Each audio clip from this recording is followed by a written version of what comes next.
Think we are almost connected. Let's see here. Yay, we're live. All right. Yes, we're live. We're live on YouTube. Welcome, Dakota. And one moment as I adjust my settings. So it's a little tricky because I was hearing some feedback because I had the YouTube up and the Zoom up. So I was getting some double feedback. We're good to go Mhm. now. Welcome, Dakota. Book Talk Tuesday.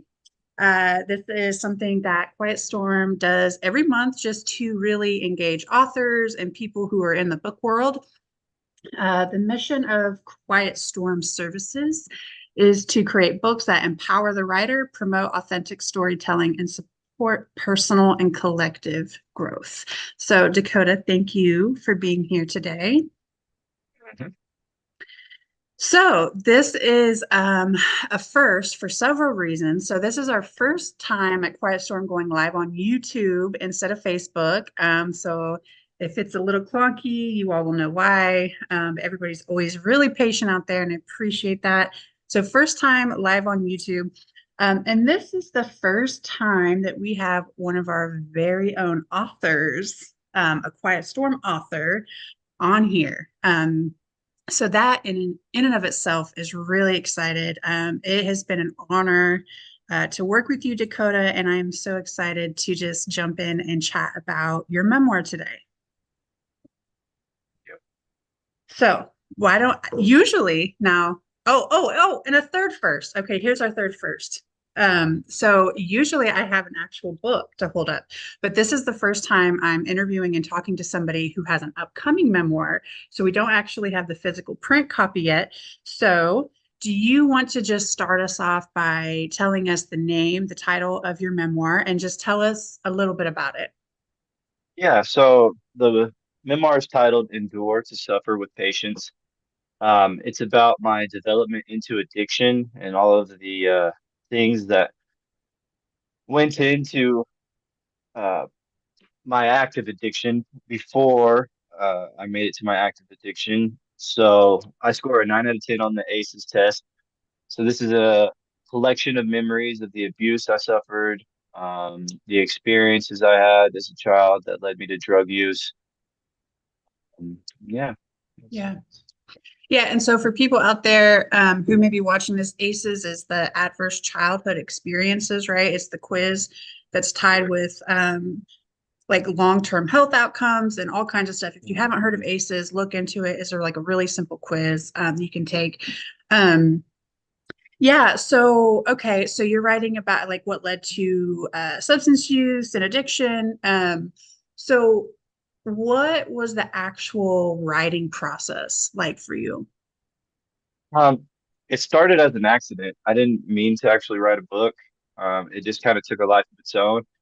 I deleted Facebook and had a lot of time that I normally would just be mindlessly scrolling. And so I read a book called The Courage to Create by Rollo May, and that kind of inspired me to write a little bit. So I wrote some, not anything with any sort of purpose, but I just was kind of writing in like a philosophical format. And then I sent it to a friend, and a friend was like, "It sounds like the beginning of a memoir." And I was like, I just felt a little embarrassed by even somebody even saying that to me. You know what I mean? I was like, "That's Yeah. crazy." So I kept writing, and then I on a whim ran into my fourth grade teacher. In fourth grade, she gave me a compliment about my writing that I've held on to my whole life. So during my college career, um, all my teachers were like, "You have a really strong voice. You should write a book." And that also just sounded super silly to me. Like I was like, why would I, why would I write a book about myself? Um, and then so I ran into my fourth grade teacher, 20 years later, and I let her read it, some of the stuff I've been writing, and told her how I held on to that compliment that she gave me, my whole life, and she told me that my writing was phenomenal, and she was the president of the Authors Club of the state of Kansas, and she could help me through the process to, find a publisher and do some editing, and so she told me, she's like, here, take my phone number. When you complete a project, 'cause at the time I had like 10 pages. She's like, when you complete a project, give me a call and then we'll go from there. And so then I was just like, whoa. I was like, okay. I mean, I can't really I don't think I could ignore the size of that sign, you know what I mean? So I was like, all right, I'll take it serious, And so then I put like 40,000 words down on my phone. Wow. I just Hmm. typed away 40,000 words and then transferred it to a book or to a computer and then finished the process there. And then I had then she helped me through the first round of edits, and then um a girl who I had met at the gym, um, who was just talking to me about boxing and stuff, um, actually put me into contact with my editor, and I just kind of met her on a whim, and then was telling her that I started, messing with the book, and then so she hooked me up with one of the main editors, and then everything just kind of just Hmm. lined up, and I've just been rolling with it. Yeah, so that makes me think of a lot of things, like because you did the submission for Quiet Storm like last September, October, and even since then, things have been seeming to just fall into place extremely naturally. Um, Yeah, there's definitely and sorry, go ahead. no, go ahead, go ahead. I would say I feel like there's definitely something pushing me along, something bigger than myself, that I just get to be the lucky one to do it. If so, I'm just rolling with it. Yeah, no, that's a good attitude, and I think it's I think it's interesting that like these signs kept popping up for you, kept pushing you to do it. And something I think is really important that you said, you even said like you were almost a little bit embarrassed at first. So for Yeah. people out there who have faced some kind of adversity, or hell, they don't even have to have gone through adversity, just maybe wanting to do something big, whether it's writing a book or otherwise, but they have a little bit of that, like, those feelings creep in. Like, what advice would you have for them when faced with that kind of like, you use whatever words you want. You can call it embarrassment or self-doubt or whatever it is, right? So, okay. So in the book, The Courage to Create by Rollo May, he breaks down the creative process in like a philosophical and in like a psychological sense. And he uses the examples of like world-renowned writers and artists, painters, poets, so on and so forth. And every single one of them in the process of creation believes that their work is terrible. Mm-hmm. Because and what that feeling is we're taking something that exists within ourselves and we are bringing it to reality for others to experience and critique and love and hate, and it's an act of vulnerability, and so when it's happening unconsciously and you're not aware of this is a feeling of vulnerability, people shy away from it. Like it's a burn of embarrassment. So my advice to them would just keep pushing through it. The greatest people in the world believe that their work was shit. Mm, Keep keep pushing through it. that's good advice. Um, so the book actually will be released in July, but I have had the chance, obviously, to read through it. And I can pick up on a lot of the themes in the book, and I can see that you're writing beyond yourself, like to impact people beyond yourself. So, when people are like holding this book in their hands, like what do you hope their experiences, or what do you hope for or dream of as this book gets out into the world? Liberate people. Mm, I want this book to liberate people from their own mental prisons that they've put themselves in. The journey to peace is inward. You know what I mean? And for people like myself who ignored the stuff that I went through and tried to suppress it and um, bury it in drugs and alcohol. And I just couldn't understand why I couldn't find any sort of happiness or any sort of peace like that. And I couldn't understand why I had all these crazy behaviors and habits and things that were I was just wasn't in control of. And that was because I had a ton of things inside of me that were unprocessed and unaddressed and unhealed. And just because I pretended that they weren't there didn't mean that they weren't. They Right. manifest themselves in a million different ways, Mhm. unhealthy, toxic ways.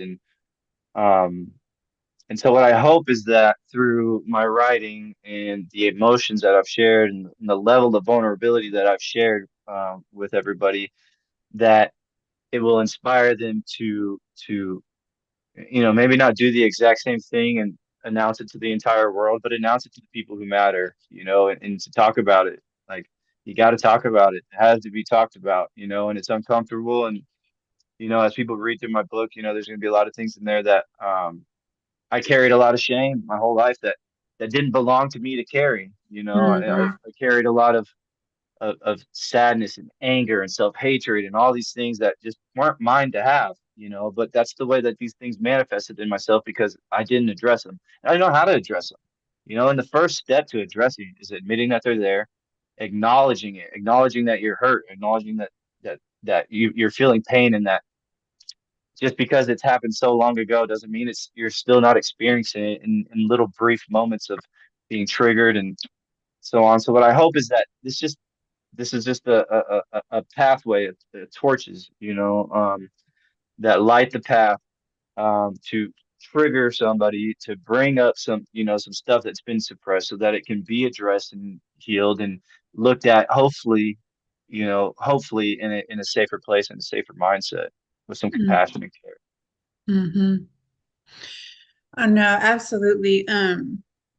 Like you said, carrying shame that wasn't yours to carry. And I think, like, no matter what level of adversity or trauma or hardship, whatever it is people face in their lives, I think there is something in this book for everyone, like you and I've talked about, that Hmm. people can relate, not necessarily to specific circumstances, but to the underlying, like you talked about that, like the shame and the processing, like you can't heal, you can't grow, unless you're willing to admit that there's pain, unless you're Hmm. willing to, start to grapple with those things. And when we suppress them, like you said, it comes up in some, for me, I mean, they've come up in some crazy ways. Like, I want to be honest. Yeah, And yeah, I'm like, oh, that's what that is. Okay. So it's like, this lifetime journey of like unraveling that. But right. I think what you're doing, Dakota, is you're being an example for people. And I'm like a firm believer that like secrets breed sickness. So the depth Yeah, that you go absolutely. to is very powerful, very inspirational. I appreciate your level of vulnerability, Yeah, it's because intense. yeah, yeah. And it's, it's not like a cool breeze walk in the park reading it, and it's not meant to be, I don't think. But that's not to say, like it well, recently, so you released a video with Blue Barn Productions, right? Mhm. And you talk about triumph. So tell us just a little bit about what that word even means to you. Triumph. I mean, it's finding success against all odds. You know what I mean? It's assigning purpose to the suffering. It's you know, if the way that I think and the way that I view things either gives me power or takes my power, then I should make a conscious effort to maintain my own power, power of self, power of my actions, power of discipline, so on and so forth. Um, and so the triumph for me is just that all these things, these same things that have existed that caused me pain, caused me problems, broke me down, all these things are now the same things that give me strength. You know what I Mm, mean? So triumph for me is taking that and turning it into something positive, something that matters, something that has meaning, and mm. so it's triumph for me. Yeah. And you talk about success too, and like success looks different for everybody, and what that means. But what it sounds like when you talk about triumph, it sounds like you're there. Like, and this is not necessarily about the book itself, but sometimes I feel like people, we're always like looking so much further of this thing out there that we're striving towards, like that sometimes we lose the realization, like in the moment, like this is it, like I'm doing it right now. Like triumph isn't something out there, success isn't something out here. Like I'm successful right now, like I am triumphing as we speak, right? Right, Like that right. that writing process, For you, it was an accident, right? Like you Hmm. messed around and accidentally wrote a book, right? Like, Yeah. and here you are, like in the publishing process, and then everything that comes along with that. I mean, there's just so much to it. So I'm just so excited for this journey. For you. So before we kind of like wrap up here, just a few minutes, is there anything else you just want people to know about? It could be about the book or anything you just want to say to anybody out there who's watching. Hmm. This is a question that I've been pondering in my mind during this whole process. And that is, there's a common phrase that says, if you want to change the world, you have to change yourself. And so I'd like to take that question a step further and then say, then what? If you Mm, want to change the world, you have to change yourself. Then what? What mm, happens after you change yourself? What's the next move? You know what I mean? I don't think it stops there. I think that that's just where a lot of people get stuck, is that they have a hard time changing themselves and addressing the things that need to be addressed and changing the behaviors to better alternatives. So I think that's it's not really a statement, but just a question. mm-hmm, mm-hmm. No, questions are good. If anybody out there is looking for any journal questions, that is an amazing journal question. What happens after the change? And I just, for me personally, as you're saying it, like I'm thinking about just like I feel like I'm continually changing. Like when I Yeah. talk about like my journey in recovery, I always struggle to find just one date because I feel like there's so many layers of so many things that I'm in recovery from, that it's just like this ongoing change. And I have never thought about specifically what comes after that. So now you're leaving me with the question as well. So that's Yeah. good. That's good. Okay, so let's talk a little bit of logistics. So a big thing that we've been working on is pre-order, right? So pre-order is Hmm. live. People can go on. We've had an amazing, amazing response so far. So everybody out there who has already put in your pre-order, I think it went live. What do you remember what day, Dakotah? Like Thursday, maybe Yeah, last it's week? less than a week ago. Yeah, less than a week ago. And I'll just say it's been an amazing response. So thank you, thank you, thank you to everybody out there who has supported this project really. And Blue Barn Productions, right, for putting together an amazing Yeah. video. Shout out to them. Yeah. If you're interested in getting on Quiet Storm's mailing list, you can do that on my website, quietstormservices.com. And then we haven't released a bunch of details. We're still in the process of what the release is going to look like, but it's coming in July, right? Right. So people have that to look forward to. If we have any folks, in Hutchinson who are like, oh my gosh, I have this amazing facility, reach out to Yes. us. Let us Yeah. know. We're open Yes. to brainstorming and ideas because this is going to be huge. It really is. I can tell. Not just Yeah. because of the way things have been falling in order, but like you said, there's maybe I might be butchering the words, like, but like a higher power, something ordering these steps that are Yeah. bigger, Yeah. right? Yes. So it's gonna be good. Dakotah, where can people get you like you're on Facebook and you're I'm on on Facebook. TikTok? How do people find Yep. you? Um, Find me on Facebook, TikTok. I don't know. I It's need to just put Dakotah together. Sanders, right? There's nothing like Yeah, it's just my fancy. name, Dakotah Sanders. Nothing Okay. fancy with it. Dakotah with an H. Um, I probably need to do a LinkedIn and all that stuff, but I haven't got there yet. In good time. In good time. Cool. So follow Dakotah, sign up for Quiet Storm mailing list.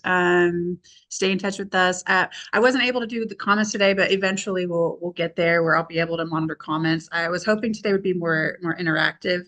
But I'm still kind of learning how to do the YouTube live thing. So Yeah. if you do have any questions for us, you can still comment and I will respond and get you connected with Dakotah or whatever. So okay, well, cool. That's it for today, Dakotah. Thank you so much for joining on this Tuesday morning, and everybody out there for watching. Thank you. Bye.